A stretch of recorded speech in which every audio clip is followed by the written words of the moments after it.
TaylorMarek20 number 6. How can festivals work for me? Now, yeah, you see this shirt?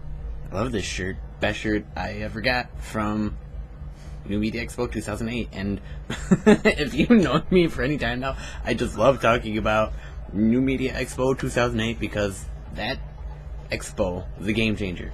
But anyways, do you hear that in the background? You may or may not.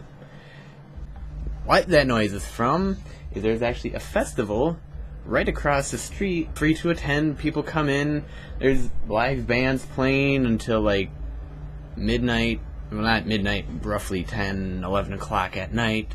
Also this week for me, if you've been following me on Twitter, is the Waukesha County Fair week. It's tradition for our family to go to the Waukesha County Fair ever since we became involved in 4-H. It's local clubs, and you get to do a whole lot of projects. You get a lot of good exposure and a lot of good training, a lot of good knowledge in terms of helping your community and your world. But anyways, on to the content of this video. I was sitting here syncing, listening to this music like I do every single year, and the sounds and the noises and parking jobs and the people like I do every year for the past 12 years that I've lived here. Here's something to think about. How can festivals work for you for your online, whether you have a blog, podcast, online video, if you're on YouTube, whatever. In this case, is going to be probably more geared to if you're selling content on the web. But number 1, offer free content. In this case, bands. If you hear outside, you hear bands playing right now. And bands have their own things in mind. They want publicity. They want some exposure. They may or may not get paid by the festival, but they also get their name up there and they get a lot of people to watch them. So, win-win for the bands, win-win for the festival. Part of the reason why people keep coming back everywhere. Offer free content. I cannot tell you how many times that, based off of the reputation of somebody that you're following along with, we'll just use a festival in this case, but following along with somebody and then they start offering you some free content. You should be doing this on your blog, you should be doing this on your website.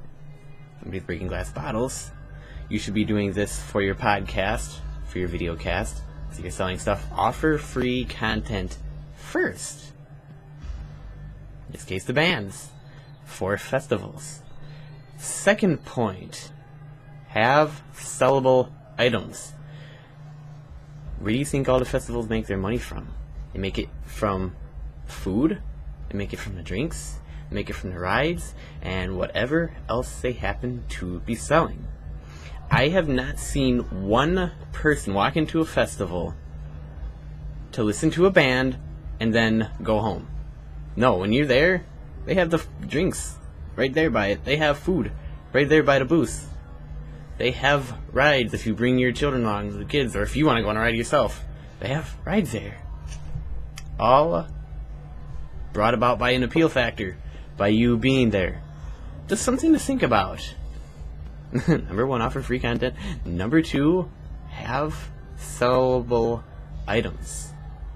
The free content gets them in there. The free content gets them interested. The word of mouth marketing, the publicity factor, everything gets them in there, gets them going. But as soon as you start offering sellable items, the whole game changes. That, my friends, is how festivals make their money. That might not be the main one, but that will be one of the main reasons and point of where festivals make their money from. Just something to think about if you're on the web looking to sell something and make a profit, make a living off of online stuff.